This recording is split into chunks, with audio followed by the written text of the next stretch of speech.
So innovation is not just sensors and insights. There is a step forward also to be done to really change decisions that are sometimes controlling us.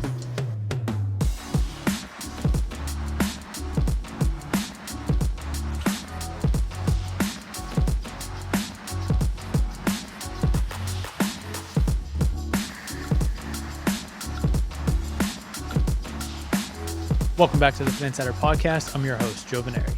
Today I'm joined by Daniel Tal Mor, CEO of Lumen. In this episode, we discuss the company's breathalyzer for measuring metabolic health. We talk about Lumen's recent $62 million funding round. Plus, Daniel details the future of tech-enabled personalized nutrition. Let's get into it. Hi, Daniel. Welcome to Fitt Insider. Thanks for joining us. Hey, Joe, thank you for having me. Yeah, I'm super excited about this conversation. I think a lot to talk about in terms of Lumen and where the company is, the space, the innovation, all the great things that are happening. And maybe just to set the stage for that, why don't you introduce yourself and tell us about what you're working on? So my name is Daniel. I'm founder of Lumen, CEO here. Been working on this venture for the past 8 years. We started Lumen in 2014. So yeah, we've been here for a while. Before that, basically building technology companies, not in the space of wellness, hardware, behavioral change, science, more in the pure software. Before that, I was a Navy officer in the Israeli army. So that's my career. Maybe a word about Lumen. So Lumen is, it starts with this first of its kind device that allows you to, for the first time in a way, for consumers to really look into our own engine, into what's fueling us in real time. So to understand if we're burning carbs or fat. And through that metric, basically what we build is a coach. We build something that gives you personalized insights to get you to understand what habits are helping you, what in real time you should be doing to improve your metabolism and reach your goals. Could be weight loss, could be longevity, could be prevention of diabetes. Yeah. And I think so. We talked about this a little bit kind of offline, but I haven't used the device itself yet. I've certainly kind of seen it, I've seen demos. When you think about it in the way that it's described, it's a breathalyzer or breath analysis. Is that accurate? How would you describe it? And then what is it actually measuring? Yes. So yes, it is a breathalyzer. It's a small device that you basically inhale air through it, hold it for 10 seconds and exhale. And what we do is we measure the CO2 content of your breath. And through our own algorithms and research and so forth, we can understand by the concentration of CO2 in your breath, what is fueling your cells, your mitochondria, really what's inside the engine of our cells, what is it being fueled on? So carb metabolism actually produces more CO2 in your blood, and fat metabolism produces less CO2 molecules in your blood. The magic here with the breath holding is that we can actually see that happening in the lungs, and we can tap into what's happening in your blood and really tell you what's going on. It seems, I don't know if it's like a stretch or almost kind of magical to be like taking and using the breath, because you look at kind of the expanses of where sensor technology is, from wearable devices to temperature monitoring to now, I think more recently, glucose monitoring, right? Wearing a continuous glucose monitor. And so all these different avenues to kind of get to this idea of like what's going on inside of our body. How was it that you landed on breath and then were able to kind of dig into, as you mentioned, that science to know, oh, this is what these different metrics mean? Yeah. So we didn't invent measuring metabolism. So you have gold standard metabolism measurement devices. They're called metabolic carts or metabolic chambers. These are, say, the carts are $20,000 machines that sits, and you need to lie down and sit down with a mask, breathe continuously for 45 minutes, and they will analyze CO2 flow and O2. And based on basically the data, a physician or someone will look at your data and tell you what's going on. As you can understand, this is a tedious process. So you don't really do that on a daily basis. And no one ever really used this technology to drive nutrition decision or lifestyle decision in any way. So it was kind of a niche done in specific clinics or for research purposes. And our assumption when we started was that we sold a company. Before we came with tons of confidence. We want to do something good to the world and make an impact. And we believe that we could find off the shelf sensors, connect them very quickly, run machine learning, and get the 45 minutes to a single breath. Eventually it happened, but a lot of our assumptions fell through in the process. It wasn't an overnight success. So I would say in the first 4 years of our work, really we need to put a lot of efforts to even create, like really build the sensors and kind of magically, as you said, invent a different method to that correlates to the gold standard to measure metabolism only using CO2 and flow. So it's a huge step in terms of innovation to really get something in a single breath in a relatively cost efficient device.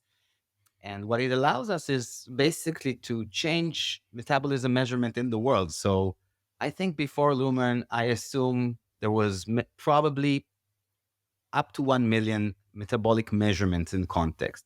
Lumen today has 35 million metabolic measurement in context. And we see those measurements in real time. We get data from the phone, we get data from our customers. And so we can start seeing, I think, to some extent, for the first time, a real high volume metabolic research and really start seeing what's impacting different people. Yeah, I agree. I think the kind of overall movement towards just starting to decode what's happening inside the body, and we're getting all this, the measurements, the metrics, the data, and starting now, even if we're not able to kind of in the moment make sense of it, just kind of develop these, reams and reams and reams of data that we're able to analyze to say like, oh, this is what it means across like different populations, and this is what we need to be aware of, this is how we can start to change these things. And I want to definitely get into how you've gotten it kind of into the hands of people and what that looks like. But I think in terms of, you touched on it a little bit, getting to the place where over the last 8 years, initially, maybe that assumption that, hey, we're just going to be able to kind of bring this technology to the consumers, we'll do it simply, didn't exactly play out that way. What else took place in that 8 year period? What was it? Just the R&D? Was it the, looking at then tying that to behavior change? Was it studying what you were seeing? I'm sure some combination of all these things. But as you think about going through that and now getting to this current moment, maybe just talk about some of those learnings beyond, hey, how do we, basically get these sensors into the hands of more people? Yeah, it was a very interesting time. And I think kind of what got us through that beyond just, resilience, and we're a unique founding team. This is a company that was actually started by my spouse, Michal, and her twin sister, Merav. Their background is they're both identical twins with very similar passions in life. So they're both PhD in the space of cardiac arrhythmia. Both of them studied nutrition, and both of them are Ironman competitors and became very good at that. And kind of nutrition was always their superpower. They went to study nutrition, and basically during school after their PhD, they realized that they're not going to be nutritionists. I was after post selling a company, and I was fascinated about this concept that they brought up. And somehow I got my co-founders from previous companies, Bro and Avi, to join hands. And we got to be 5 founders, family, colleagues. So in a way that got us also to Wow. go to carry this length of time. In this process, we always wanted to validate that this is actually something worth building. So we had many prototypes that were kind of unscalable, but well polished and well designed. So we had a $1,500 sensor with 200 devices that you need to charge overnight, and you take a warm up time of 3 minutes. And still, we invested in the design, we invested in the experience of the app that guides you through to see that people will actually know how to measure, to see that people will actually understand the result and that it really drives actions. And of course, in the process of doing unscalable things, we also needed to iterate a lot to see how simple can we get, but still keep the complexity, right? Those deeper metrics like HRV, like the Lumen measurement, the RER, respiratory exchange ratio, they are complex because there is no good and bad necessarily. The context change everything, right? Your heart rate variability, high or low, could indicate also good and bad things to some extent. You worked out, it's slow, right? As you go deeper into the body in metrics, you really need to, you have another work to decode and to explain science to audience and to the customers and to make them feel guarded or guided in a way. And the process as they learn their own body and understand the subtleties and the changes, because it's not as straightforward as the counting steps, for example. Yeah, there's this idea of the complexity, but also the simplicity to not overwhelm somebody with kind of like all these readings. And then beyond that, the idea of like, okay, great, what do I do with all of this now? So I'm sure that's where you mentioned the behavior change piece of it and tying in what I'm sure is like the app experience when now it gets to a place where it's kind of ready to have in the hands of consumers. Can you talk about, is it, are they paying for the breathalyzer? Are they paying for a subscription to the app? What does that actual kind of product and offering look like? And how did you kind of first start getting it into the hands of people? Yes. When we started selling devices.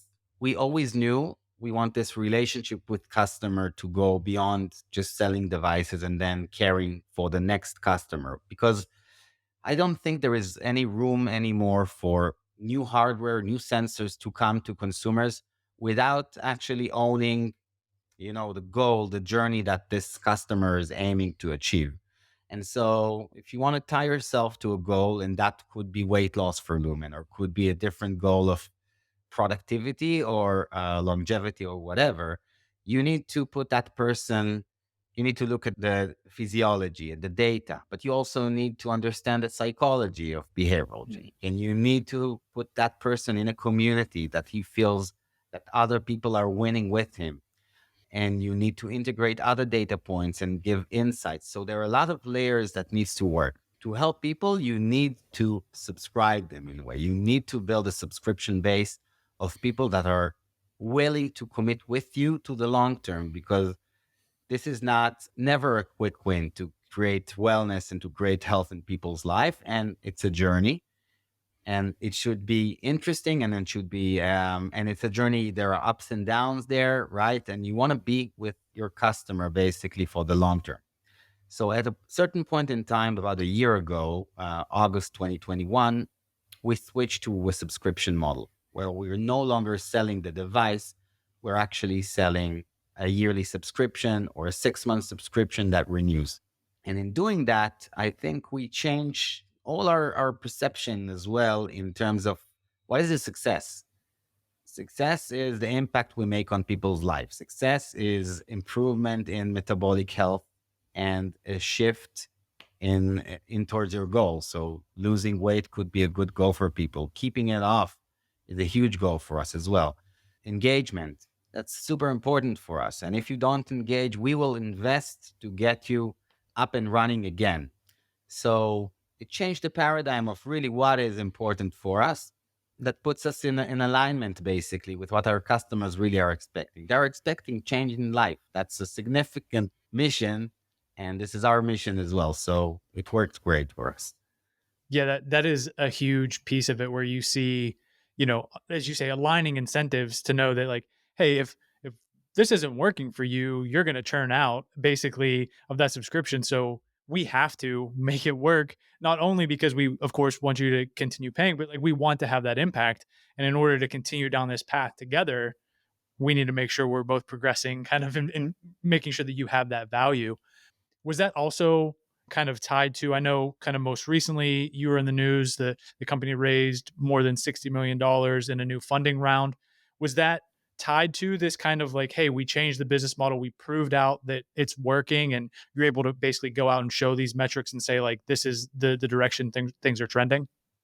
Yes, for sure. I think honestly, wellness is still a space where tech companies are struggling to some extent because it's super complex. It really requires hardware, software, data, a lot of things to come up together and work very well. And on the other hand, you don't see a lot of consumer products that are in hyper growth phase. And so I would say this success really helped us to put ourselves in a, and we had great partners before, we have phenomenal investors before, but this got us to, I think, several notches up in terms of our visibility and also in terms of our ability to see how big this could be. So, yes. I think that point around the consumer kind of health and wellness space, it's when you kind of step back, obviously the last 2 years, for the better part of 2 years, a ton of interest, right? And obviously with the pandemic, and now we're focused on personal health, and people are taking greater ownership over their well being. They want to make sure that whether it's weight loss or performance or longevity or healthy aging, like all of these things that are now under this umbrella of wellness and continuing to expand, were very much top of mind. And of course, with that, you see founders, but also investors who are like, we want to be in this space. We see how important it is. We, in many instances, personally, right, are investing in this space ourselves. But some of those kind of traditional or legacy companies in the space, they haven't quite gotten over that hurdle.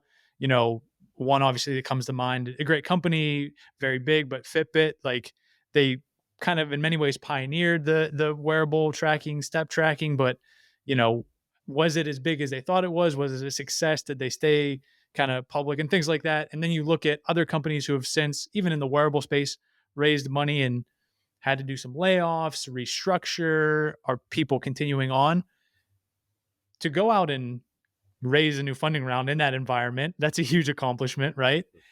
Yeah. And now, kind of heading into economic uncertainty, is there going to be a recession? Are people going to have kind of the discretionary spending that they once had? How are you thinking about all of this as it relates to like, hey, getting into and continuing that hyper growth mode that you mentioned? Like, this is how we're going to be able to sustain it.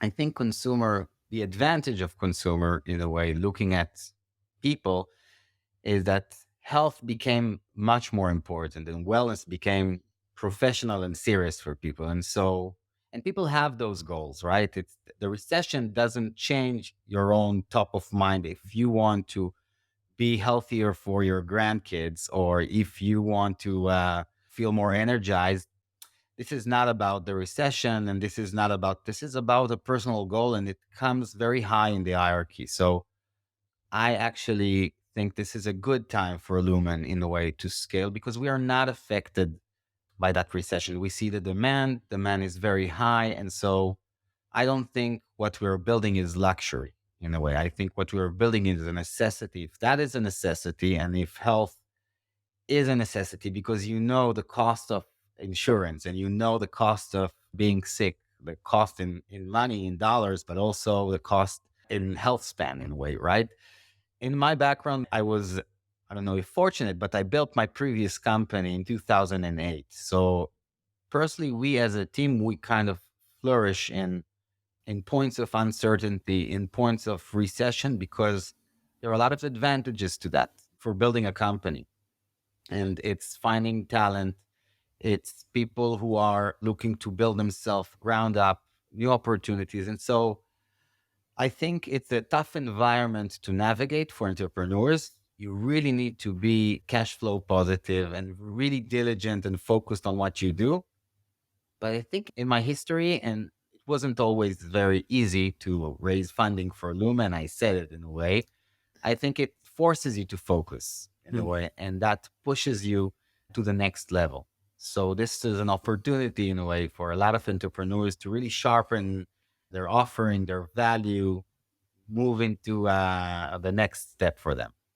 Yeah, it will be interesting to see. I think we're definitely aligned on health is not a luxury. It's basically the foundation. It's a necessity in the most basic way. So having all of the different ways to continue to support and improve and optimize and really kind of flourish, I think that's, a really great time for the space in general.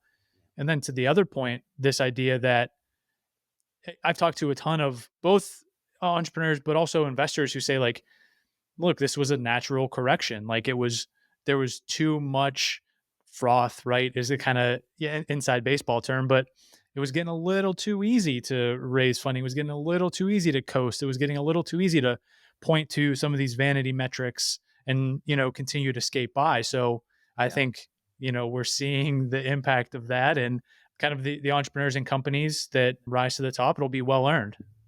I completely agree. For me, it's the companies that were in a trend. And in a way, I think you will see that wellness is still not the trend. You have, if you look at the industry, you have cybersecurity, you have other things, fintech, things that are like trending in mass, and you have tons of company theirs. And in a way, I think now real businesses will thrive. I don't know if we were fortunate, but when everyone else were raising, we were like heads down working and improving the product and moving into subscription and building our basically our community of 40,000 people that are extremely engaged and answering each other. And we're building the foundations to what we can now build, which is no longer just a measurement device in a way, but really a coach, like really help you with the habits that you should take, because we see people like you, and then we see you and the data that you give us. Yeah, it's consequential, but I think we are specifically in a very. I'm super excited for Lumen's future and for the growth we're seeing. Yeah, to that, with the 40,000 users, you said the coaching aspect of it, obviously the subscription that people are paying for. I did want to kind of ask, you mentioned weight loss potentially as a goal. I saw also, I think, in some of the, I'm not sure if it was press release or maybe marketing materials, but also the idea of like the Ironman competitor. Now it makes sense with your wife and her sister being competitors. Also, so being able to improve performance. What is that experience in the app like? Are you kind of setting them on these paths, helping them based on these readings achieve those goals? Are they actually interacting with a person, or is it purely like AI? So just talk about that maybe experience. Sure. So the first thing Lumen basically does three things. The first thing to do is to match your goal, which could, let's say, could be weight loss, with the improvement of your metabolic flexibility, your metabolic health. And that's the first goal. So people come, the weight loss gate is interesting for us because people are willing to make a change in their lifestyle, in their nutrition, and they're willing to commit. But what we do first is we give them an assessment and tell them, this is your metabolic health. What we're going to do is we'll get you to your goal. We're going to improve your metabolic health. And in doing that, not only you'll be able to lose the weight, but you'll also be able to maintain that. Now, what is metabolic health? If you think of an axis where you have on the left someone who is diabetic or pre-diabetic, and you have obesity and you have weight loss in the middle, and on the right side you would probably have people, I would say 20-year-old athletes, can eat everything, everything goes, high energy, functioning well.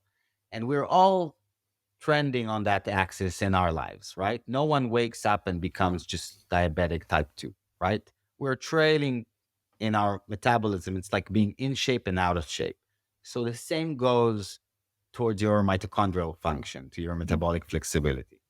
So we first show you where you are, and then we build a journey of habits to get you to where we believe you can be and you should be. And what are those habits?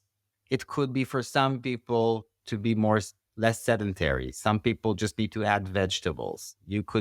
For you, it could be stop eating at 8 p.m. and let's try intermittent fasting. Managing your carbs. For some people, it's even the knowledge of what are carbs, proteins, fats. So there are so many habits that people can basically try and test and choose from. And what we try to do is kind of coach you in those habits. That's the second thing. And the third thing is really like in the moment insights. So Mm. I'm measuring now post a workout. Did it get me to fat burn? Or maybe I had an extreme workout. My body is still using glycogen, using sugar and carbs because I pushed it to the max. So the ritual people do is you wake up in the morning, like brushing your teeth. You take a measurement with Lumen. You see if your body is now using fats or carbs. You would expect in fasting and also specifically in a weight loss journey to see your body more geared towards fat. And if it's not, it could be that you ate late. It could be that you drank alcohol at night that metabolizes in the liver. And so you didn't allow your body to switch to fat burn. It could be that you are stressed or sleep deprived. So we try to understand with other data points. The device gives us kind of the absolute truth, really what's going on. But we try to gather more context to really understand what's impacting you and maybe what's the biggest bang, like the biggest bang for the buck in a way, what you should be focusing on, because we know can't do everything. And there are night shift workers and women in their menopause phase. And we are so much fragmented in where we are in our journeys. And so this is what Lumen tries to do, to improve you step by step. Yeah, it's really powerful because as you're talking about that, I think back to, well, a lifetime ago at this point, but being a personal trainer and talking to, a client in the gym and going through basically their food journal and them, I ate this and I did that and I went to bed at this time and over weeks and months and then, kind of having that sometimes awkward conversation like, maybe why aren't things improving? What aren't you maybe telling me? What aren't we actually talking about? And slowly but surely, like all those things came out. Oh, I had, this ice cream at this time, or I had this, or I didn't go to bed, or and so it all kind of gets revealed. But now the ability to do that in real time and for not necessarily the reporting aspect of that, but the idea that that individual now understands what impact this is having on their body and what they can do about it, and all the things that are kind of packaged within it. The feedback loop is very important to people because we want to see results, but the results we're actually looking for are long term. But we want to see something that has a direct correlation, and we want this coach to tell us this is working for you, or ditch that at the moment and let's try something else. And I think that with the presence of data, in terms of you ask me how do we go to the market? What's our edge? So I think specifically in nutrition, data is completely absent. Really, it's hard. You can research everything, you can come with a lot of claims, and diets are ruling. And influencers are ruling with those diets. Some research is starting to come, but basically everything can go. And what I believe that with the presence of data, what will happen is that diets, in a way, will disappear because I don't want to take a diet. I'm working 3 times a week. This is my hit workout. This is my habits.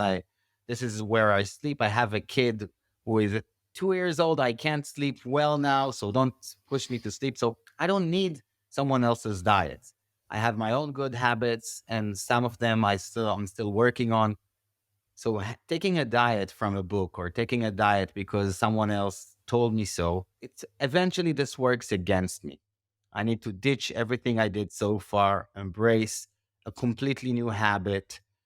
Carbs are evil, fats are great, carbs are evil. Every time it's extreme, and it's never about balance because it needs to show fast results and it needs to be viral. And so in a way, they're working for us for the short term, but long term, they never stick. And that's, I think, the opportunity with Lumen is to give you those short term success, but eventually also the long term balance. Yeah, I think it makes sense. I think that's the goal, right? When you kind of zoom out and you think about not only for nutrition, but some of these other aspects of health as well, that the technology, the interventions, the coaching, the access to feedback in the moment is moving us to that. This is what I need to do for me right now based on all these readings because I think about it all the time in terms of I am investing time and energy into what I think are healthy habits, but are they? Is that really the thing I should be focusing on and optimizing for? Am I maybe focusing too much on nutrition, not enough on exercise, vice versa, getting enough sleep, like all these things where it's still like a black box.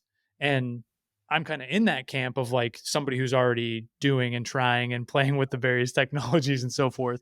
So I'm hopeful that we can kind of get some of those answers. I agree. I'm also in that camp.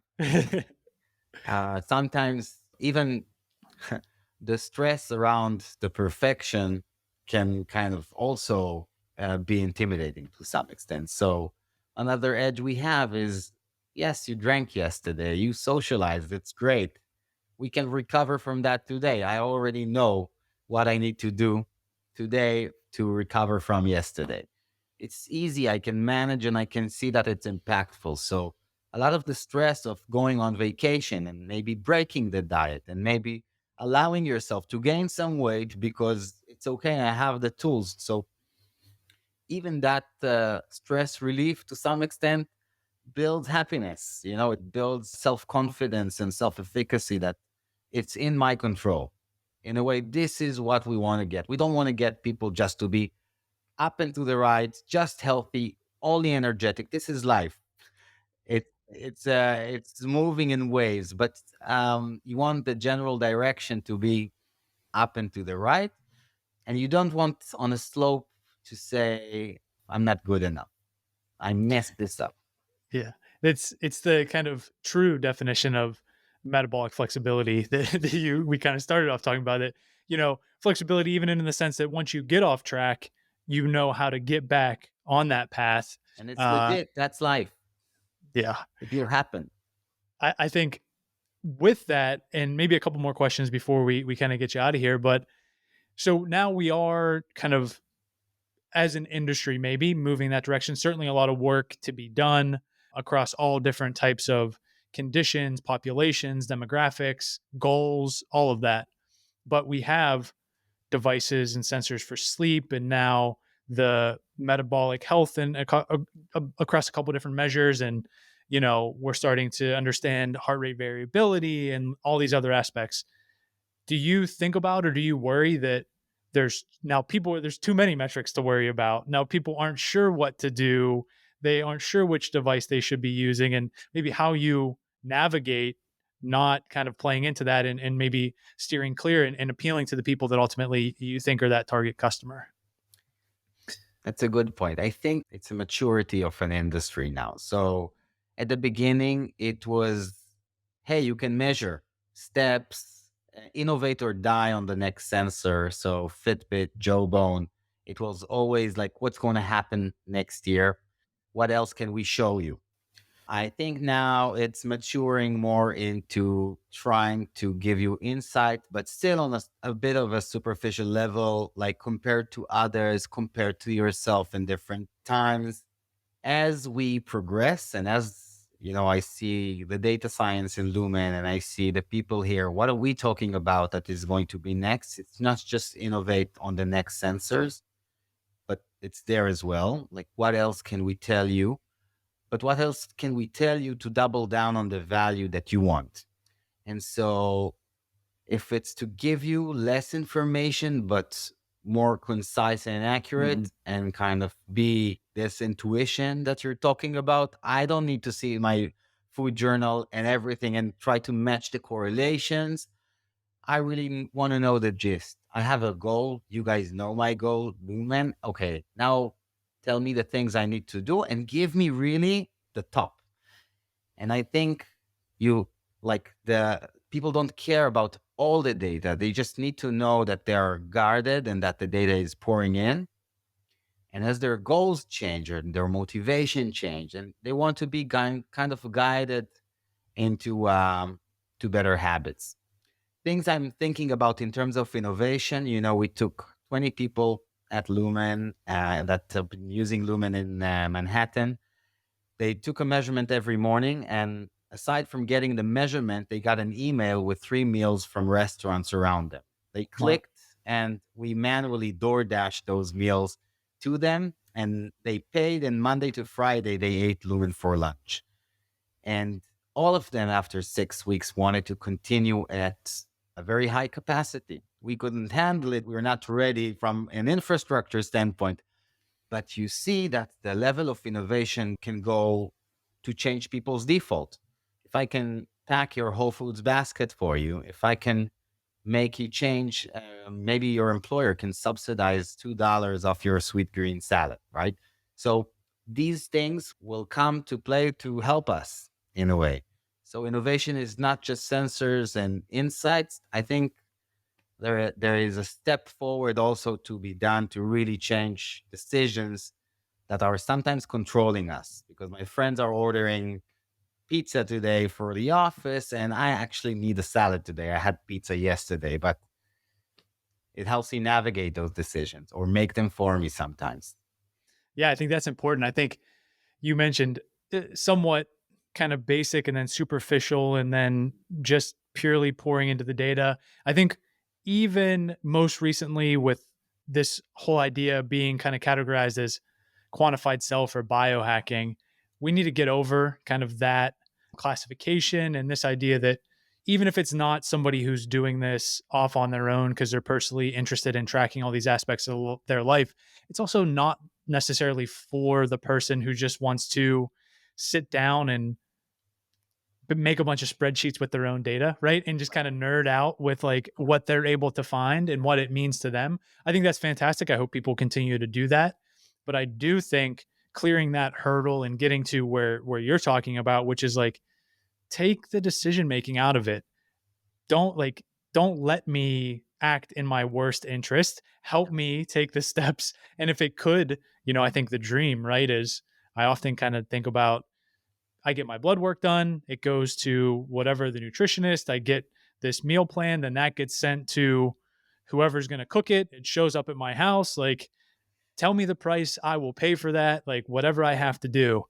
And so the fact that I think that's it sounds like a crazy future, but I think to some extent you need that to happen. You need also knowledge to happen. You need people to feel that also, oh, I can cook at home. That's also a good habit as well.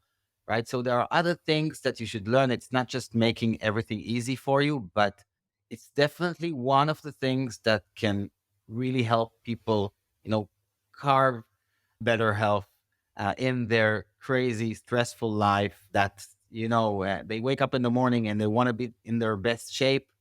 And, life will sometimes get in the way. And I think it's a helpful piece.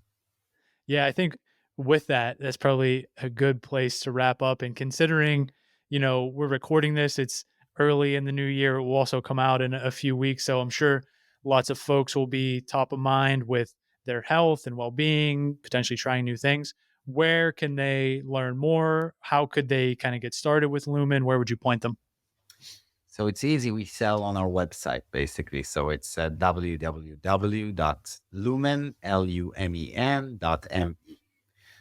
You can start there.